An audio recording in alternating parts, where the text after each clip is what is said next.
Assalamualaikum warahmatullahi wabarakatuh. Nah, jadi ini video untuk pertemuan ke-6 atau kebutuhan air irigasi dan penjadwalan irigasi. Nah, jadi untuk perhitungan kebutuhan air irigasi sendiri itu kita bisa menggunakan cropwatt dan bisa menggunakan perhitungan manual. Tapi di video ini kita coba untuk menghitung secara manual dengan menggunakan beberapa data yang udah kita dapat dari cropwatt. Nah, langsung aja untuk poin pertama itu ada, pembuatan tabel dari hasil analisis kebutuhan air tanaman, dan curah hujan andalan. Nah, jadi di sini aku mau contohin, 1 golongan. Jadi teman-teman bisa bikin untuk 4 golongan atau minimal 3 golongan. Boleh 4, boleh 3, tergantung dari kalian mau berapa. Nah, jadi di sini untuk pola tanamnya itu ada padi, padi palawija. Nah, langsung aja kita buka cropwatt-nya, langsung diisi untuk bagian etanol, curah hujan, sama sama untuk data tanahnya. Nah, ini aku coba buka, cropwatt-nya. Nah, ini datanya diinputkan untuk etanol, curah hujan, dan data tanahnya. Nah, kemudian kita mulai dari, perencanaan untuk padi 1. Nah, itu, di sini teman-teman bisa nyesuaiin pengen, dimulai jadwal tanamnya itu kapan. Nah, jadi ini bebas untuk, jadwal penanamannya. Kalau di sini aku contohin, aku ingin menanam pada bulan 11. Nah, jadi di sini nanti disesuaikan dulu, diinputkan dulu untuk data tanamannya. Kemudian untuk tanggalnya disesuaikan nih, kalau udah bisa ke menu CWR. Nah, ini langsung keluar nilainya, ada KC, ETC dalam per hari, ada ETC dalam DKD atau 10 hari, ada curah hujan efektif dengan kebutuhan air irigasi. Nah, jadi kalau dari Cropper ini kita nggak tahu kan data ini datangnya dari mana gitu. Jadi kita coba untuk menghitung secara manual. Tapi sebelumnya karena kita membutuhkan data ini ETC sama KC, jadi bisa bikin dulu tabel seperti ini untuk masing-masing, pola tanamnya dan masing-masing golongannya. Ini seperti yang ini. Nah, itu untuk, kebutuhan air tanaman.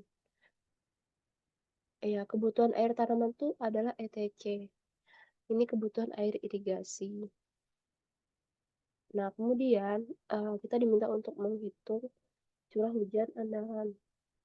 Curah hujan andalan ini udah teman-teman dapatin dari pertemuan sebelumnya untuk data curah hujan, ini dibikin milimeter per hari. Milimeter per hari, ya. Nah, terus dibikin seperti ini tabelnya.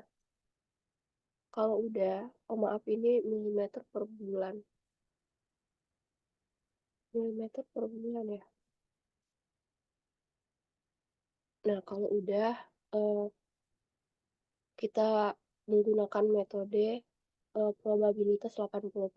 Nah, jadi karena kita ingin menghitung kebutuhan air irigasi, jadi kita harus memperhatikan kondisi yang terburuk. Makanya kita pilih 80%. Maksudnya di sini kebutuhan curah hujan yang terjadi itu probabilitasnya 80% dengan kegagalan 20%.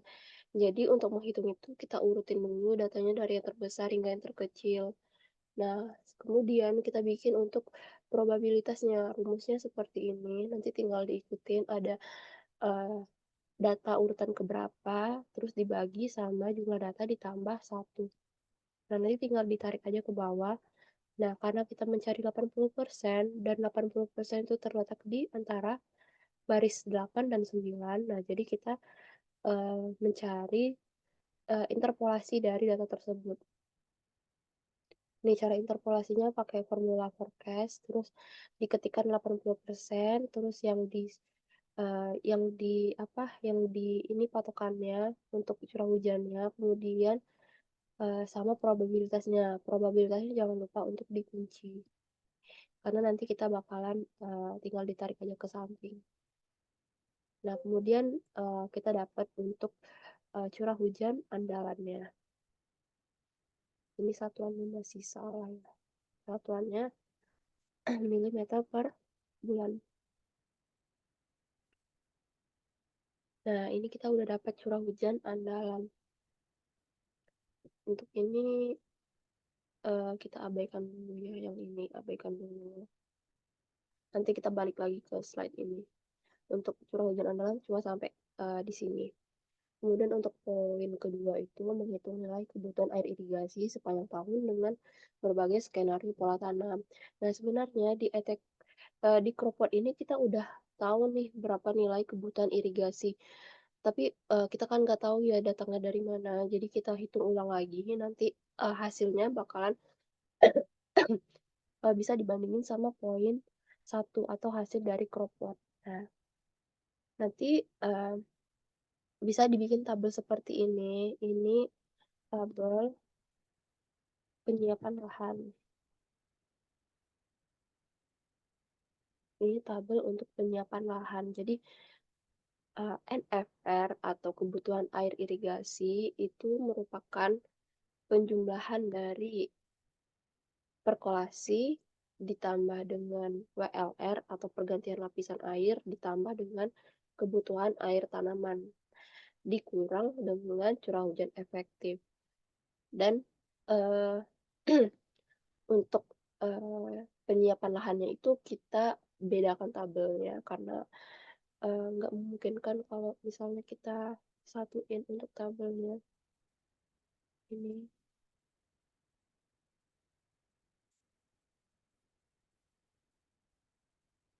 Nah, udah jadi kita mulai dulu dari, penyiapan lahan dulu ya.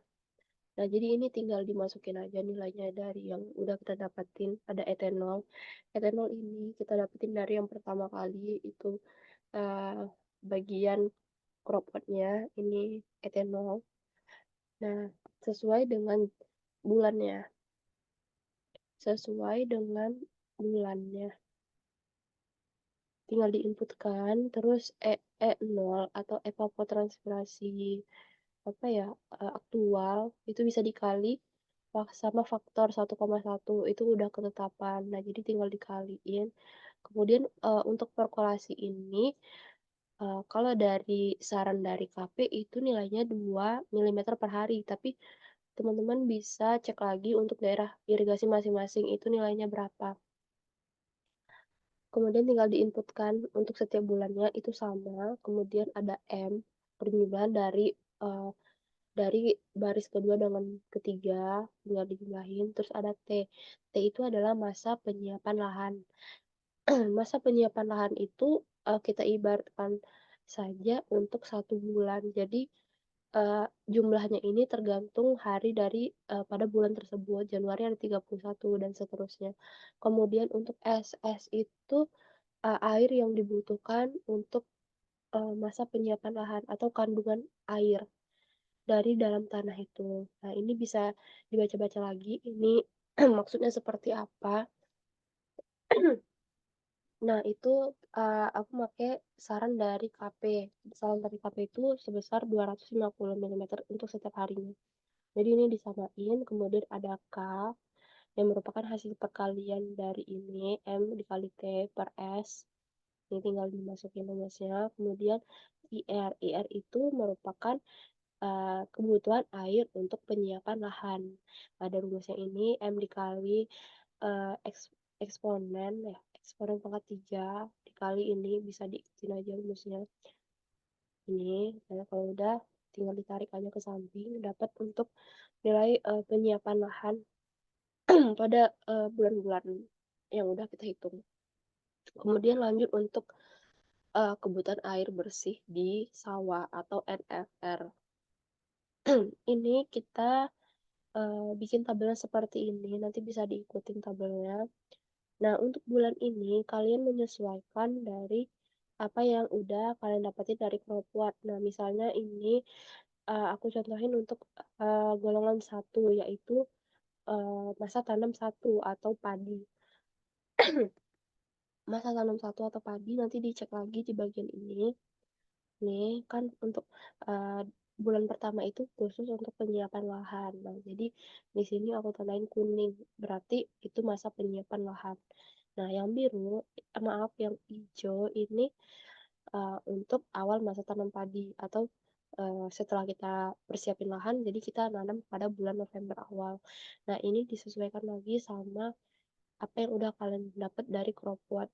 Nih, ini untuk masa padi kedua, itu dimulai pada bulan Maret. Nah, ini aku tandain Maret, sesuai dengan apa yang udah kamu dapetin. Dan ini nggak harus mengikuti apa yang aku bikin. Jadi teman-teman boleh ngerencanain mau ditanam kapan atau ya gitu, bisa tergantung dari teman-teman.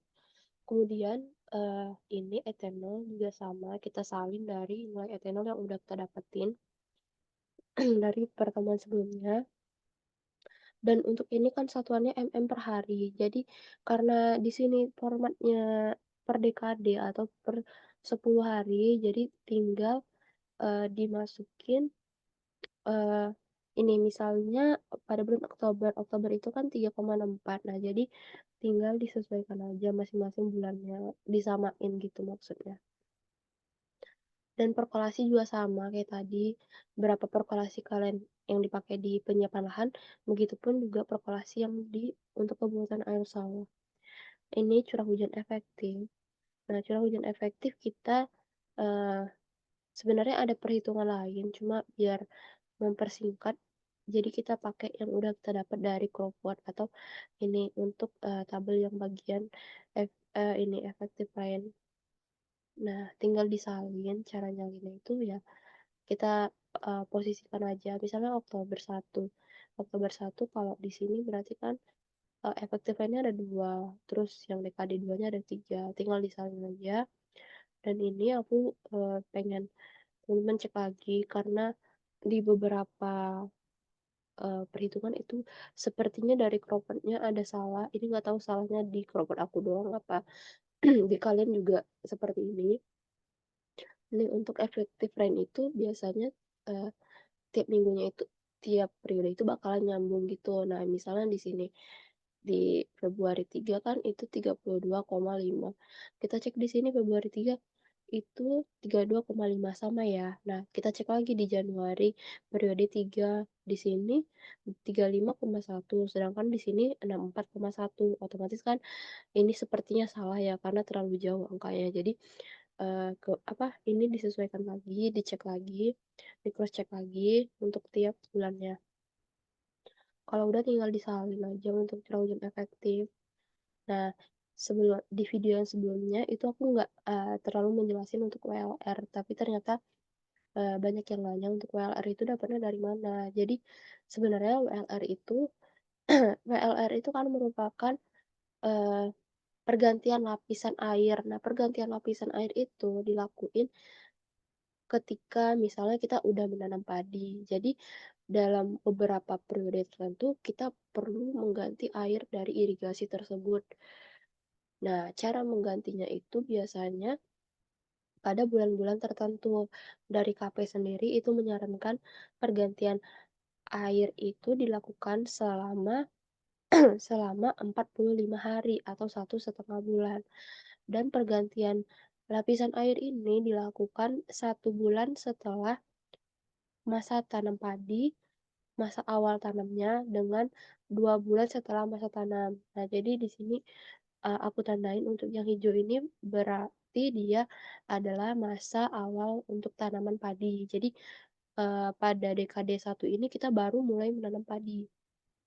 Terus peraturannya kan pergantian air itu setelah 1 bulan penanaman dan 2 bulan setelah penanaman. Jadi otomatis 1 bulan setelah dekade 1 pada bulan November, yaitu Desember ya kan. Nah, jadi di sini kita tulis untuk, pergantian lapisan air pertamanya. Nih, pergantian lapisan air itu sebanyak 50 milimeter untuk setiap bulan, untuk setiap periodenya. Jadi karena di sini kita kita membaginya jadi 3. 3 pergantian hari, maksudnya 3 periode, jadi kan 45 dibagi 3, jadi masing-masing ini adalah 15. Jadi tinggal dibagi 50 bagi 15, dapatnya 3,3. Nah, kemudian ini kan baru untuk, eee, pergantian awal. Pergantian kedua yaitu setelah 1 bulan setelah penanaman, berarti di bulan Januari dekade 1. Caranya juga sama. Nah, terus, eee, kita bikin 3 ini berarti kita tidak langsung sekaligus melakukan pergantian air. Jadi kita bagi jadi 3 tahap, makanya aku bikin di sini ada WLR sampai 3. Jadi ini 15 hari, 15 hari, 15 hari. Jadi kita tinggal di-copy ini juga di-copy dari sini. Begitupun untuk yang masa kedua. Nah, terus nilai WLR yang kita butuhkan yaitu penjumlahan dari WLR ini dibagi sama masa masa tanamnya, ada 3 berarti. Nah, jadi tinggal dijumlahin, dibagi 3. Jangan dibikin average karena nanti hasilnya bakalan beda. Jadi kalian jumlahin dulu baru dibagi 3 gitu. Makanya dapat ini 1,1. Sebelumnya kan aku cuma bilang, nilainya 1,1 aja ya, tapi sebenarnya dapat nilai 1,1 tuh dari ini, dari perencanaan seperti ini. Kemudian itu untuk padi satu, untuk padi 2-nya juga lakuin hal yang sama. Padi maksudnya padi 2 itu ditanam pada awal bulan Maret. Nah, ini tinggal di-copy aja, di-copy pindahin ke awal masa tanam padi 2, nanti hasilnya juga sama. Nah, dan ini kosong, ini kita di sini berarti kita tidak melakukan pergantian air, ini juga begitupun dengan palawija. Palawija di sini kita tidak melakukan pergantian lapisan air. Jadi dikosongin aja, terus masuk ke KC. Masuk ke KC. KC, kita juga ngambil dari yang perhitungan sebelumnya. Buka lagi untuk poin 1. Ini KC, tinggal disalin aja ke sini. KC 2 berarti KC untuk masa tanam 2, KC 3 untuk KC masa tanam 3. Tinggal disalin aja, kemudian kita rata-ratain. Kalau ini boleh pakai rata-rata apa ya, gini, average, dan tinggal ditarik aja ke bawahnya. Kemudian ETC. ETC itu merupakan perkalian dari etanol dikali dengan Kc. Itu rumusnya yang perlu diingat. Kemudian kalau udah tinggal ditarik aja ke bawah. Nah, ini coba kita lihat ETC hasil dari perhitungan crop one. Misalnya kita coba untuk Oktober periode 2 itu 35,5. Oktober periode 2 berarti di sini ya 35, nih, oh maaf, kita pakai yang milimeter per hari. Oktober 2, 3,52, sedangkan perhitungan manualnya 3,89. Nah, berarti kan terjadi perbedaan. Nah, perbedaan ini bisa saja terjadi karena eh, etanol ataupun perkolasi yang kita gunakan. Tapi perbedaan dari kropet sama yang hasil perhitungan kita harusnya nggak jauh berbeda. Ya, harusnya nggak jauh berbeda. Udah itu untuk ETC atau kebutuhan air tanaman. Kemudian untuk NFR, NFR itu kebutuhan air bersih di sawah. Ini yang kita hitung. Nih rumusnya. Oh, begini. Jadi untuk NFR itu untuk khusus untuk masa penyiapan lahan kita menggunakan kebutuhan air dari tabel penyiapan lahan. Misalnya untuk NFR penyiapan lahan itu bulan Oktober. Oktober kan kita menyiapin lahan nih. Berarti NFR-nya kita langsung ambil dari NFR ini, dari IR. Ini kita samain untuk setiap dekadenya. Ya, terus kenapa kita ngambil nilai dari IR? Dikarenakan kebutuhan air untuk penyiapan lahan itu lebih besar daripada kebutuhan air bersih di sawah. Kalau kita ngehitung kebutuhan air bersih di sawah, otomatis kebutuhan air untuk penyiapan lahannya nggak kecukupan. Jadi karena nggak kecukupan, makanya kita ambil yang terbesar yaitu penyiapan lahan. Nah, jadi untuk NFR-nya kita ambil aja dari tabel ini, dan kemudian untuk sisanya itu kita baru menghitung secara manual. Itu cara perhitungannya. Ini aku bikin if. Nah, if ini berarti ketika tab ini, ketika RE besar dari perpolasi ditambah WLR ditambah ETC, maka itu dianggap nol. Kenapa? Karena maksudnya di sini curah hujan efektif itu dapat memenuhi kebutuhan air irigasi seperti P, WLR. Jadi ibaratnya P, WLR, ETC itu yang dibutuhin gitu. Sedangkan WLR itu yang untuk memenuhi. Jadi kalau RE-nya lebih besar, otomatis kita nggak butuh air irigasi lagi kan, makanya ditulis 0 gitu.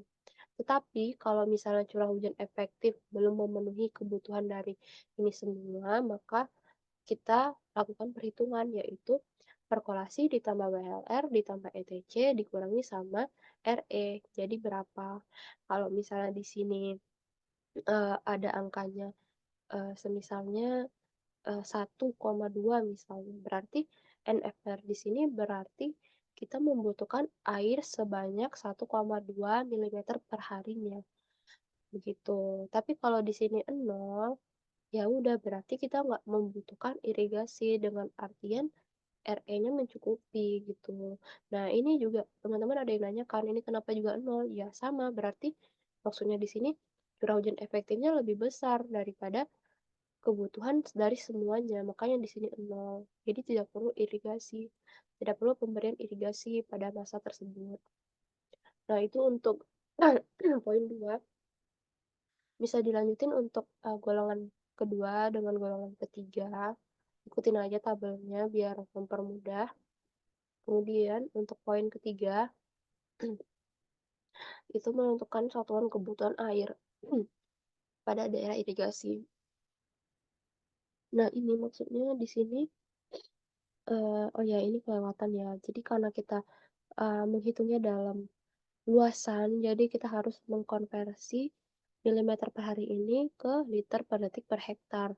Itu kita kali dengan, kita bagi dengan 8,64. Ini merupakan angka konversi, begitu. Kemudian untuk ini, satuan kebutuhan air itu untuk setiap golongannya. Misalnya ini aku contohin untuk masa tanam 1 pada golongan 1. Nih, ada nilai 3,97. Itu dapatnya dari penjumlahan dari ini semua. Jadi kalau masa tanam 1 pada golongan 1 ya udah berarti ini penjumlahan ini. Masa tanam pada golongan 1 berarti penjumlahan ini. Sesuai dengan masa tanam masing-masing. Nanti dimasukin ke sini. Ini kenapa kecil? Karena perhitungan aku belum diselesaikan, makanya nilainya kecil. Kemudian ini KP. Nah, KP ini bisa dicek kira-kira berapa nilai. Kalau dari KP-nya gitu menyarankan berapa nilainya. Bisa dicek lagi. Kriteria perencanaan bisa di download aja di Google juga ada itu kriteria perencanaan. Yang nomor 1 ya, perhatian yang nomor 1. Kalau yang nomor lain itu untuk bagian yang lain. Kalau 1 itu khusus untuk perencanaan jaringan irigasi. Nanti dicari aja di sini. Aku lupa ini nilainya berapa. Kalau nggak salah 1 sekian gitu, 1, sekian gitu. Kalau nggak salah ya, nanti dicek lagi. Kemudian dibandingkan. Misalnya kenapa SKA lebih besar daripada yang KP, dari yang kriteria KP, ntar dijelasin di rapatnya gimana. Kemudian untuk poin 4 itu menghitung kebutuhan air irigasi di pintu intake. Jadi ini tinggal di ini. Jadi sebelumnya masuk dulu ke efisiensi irigasi. Efisiensi irigasi itu uh, berarti kemampuan saluran itu untuk menyalurkan air ke petak-petak sawah. Nah, misalnya efisiensi di saluran primer itu 90%, berarti ketika air yang melewati saluran primer, 10% dari total air yang lewat itu bakalan hilang. Hilangnya kemana? Bisa jadi ke ada rembesan atau ada kerusakan bangunan airnya. Makanya terjadi kehilangan air sebesar 10% dan sisa yang dialirin itu hanya 90%. Begitupun untuk yang seterusnya. Terus untuk total efisiensi dari keseluruhan jaringan dari saluran irigasi itu kita tinggal mengalihkan dari efisiensi. Nah, jadi efisiensi dari penyaluran air itu sebesar ini bukan intake ya, ini efisiensi penyaluran air lah ya nyebutnya. Berarti eh, air yang saluran air pada daerah irigasi itu hanya sebesar 65%. Nah, jadi sebanyak 35% itu bakalan hilang sebelum dia mencapai petak-petak sawah gitu. Nanti bisa dicari lagi eh, gimana penerapannya biar kalian semua kebayang ini gimana, teman-teman kebayang. Kemudian ini untuk DR. DR itu merupakan air yang kita ambil dari pintu intake. Nah, jadi ini jumlah air itu kita bakalan bagi dengan 0,65 karena kita memperhatikan efisiensinya. Nah, misalnya ini kita ngambil dari bagian ini. Nih, dari poin 3 bagian SKA-nya. Ya, terus kita bagi dengan 0,65. Jadi ibaratnya kita membutuhkan air sebesar ini. Ini misalnya 3,97. Kita membutuhkan air sebesar ini. Terus kita harus mengambil air dari intake itu sebanyak apa. Jadi kita harus memperhatikan efisiensi. Jadi kita bagi dong dengan efisiensi. Jadi hasil di sini akan lebih besar karena kita memperhatikan air yang hilang. Kalau misalnya kita nggak membagi dengan efisiensi, jadi air yang bakalan sampai ke petak tersawah itu nggak bakalan penuh segini, bakalan dikurangi sebanyak 35%. Makanya kita membagi dulu dari awalnya, melebihkan air yang kita ambil. Nah, begitu. Begitupun untuk sekunder, tinggal dikaliin sama efisiensi dengan box sekunder juga. Nah, ini untuk skema irigasi, gambaran skema irigasi. Kira seperti ini di bendung, intake-nya berarti ada di sini, pengambilan air. Begitu untuk poin keempat. Kemudian poin kelima itu membandingkan kebutuhan air irigasi dengan debit andalan. Debit andalan sumber air. Debit andalan sumber air karena kita tidak ada data, kita mengambil dari curah hujan andalan yang udah kita hitung di uh, sebelumnya. Curah hujan andalan yang udah kita hitung sebelumnya.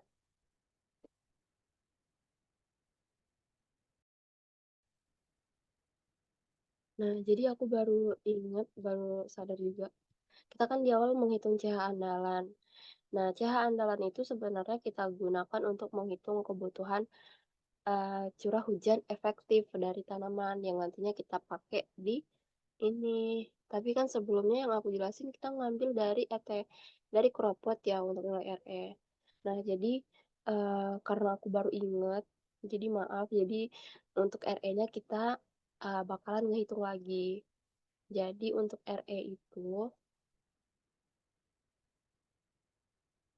nah untuk RE itu kita bakalan ngehitung. Nah, jadi RE itu rumusnya itu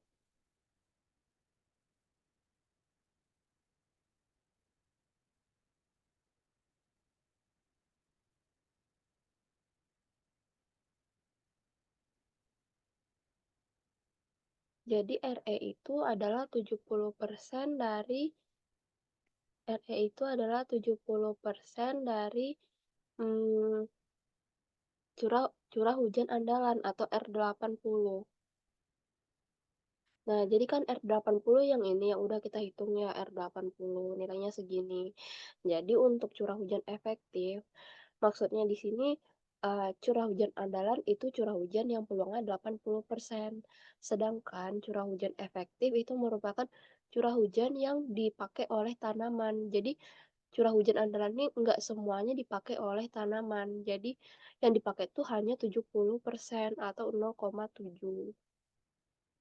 Nah, itu berarti kita tinggal kaliin aja 0,7 dikali dengan ini berapa.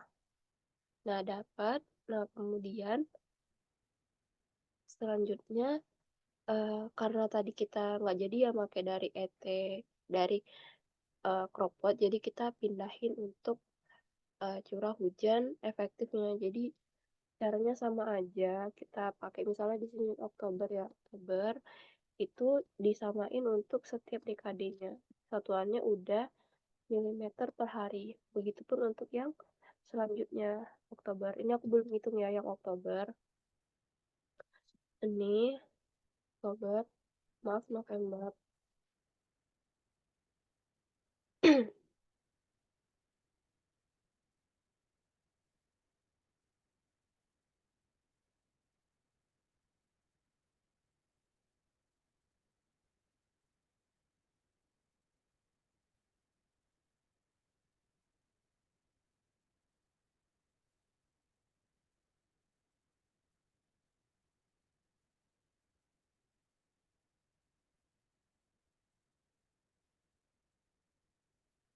Nah, jadi aku tadi lupa ini satuannya kan masih milimeter per bulan ya. Jadi kita ganti dulu satuannya. Jadi mm per hari itu tinggal kita kali dengan tinggal kita bagi dengan berapa jumlah harinya. Misalnya Januari itu 31 hari, berarti kita tinggal bagi 31 hari. Nah, Oktober misalnya Oktober 31 hari ya, juga dibagi dengan 31 hari. November 30 hari dibagi 30 hari. Begitu, nanti hasilnya bakalan ngikutin. Nah, kita pilih yang per hari. Begitupun dengan bulan-bulan lainnya. Nah, kalau udah teman-teman tinggal lanjutin aja perhitungannya. Itu sama aja. Cuma tadi maaf aku tadi kurang ini untuk curah hujan andalan. Jadi kita nggak jadi make yang ada di Cropot. Kita make yang udah kita hitung untuk perhitungan manualnya yang ini. Kemudian lanjut untuk poin 5 tadi. Jadi kan kita membandingin sama debit andalan. Nah, debit andalan itu coba teman-teman cari dari jurnal atau sumber yang udah kalian dapatin itu debit data debitnya gitu. Kalau udah nanti dibikin dalam satuan ini.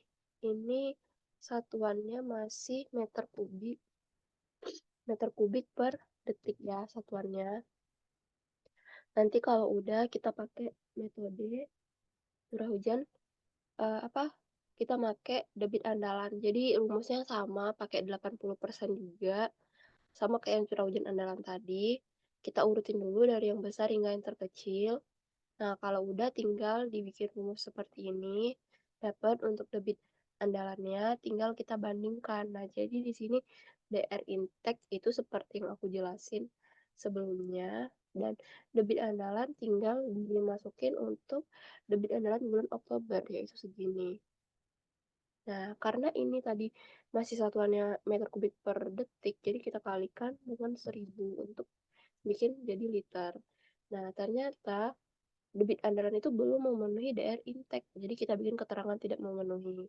Dan nanti bisa teman-teman penuhin untuk tabel ini dan jelasin kenapa dia tidak terpenuhi, apakah ada faktor bulan bulan hujan atau bulan kemarau atau apa gitu.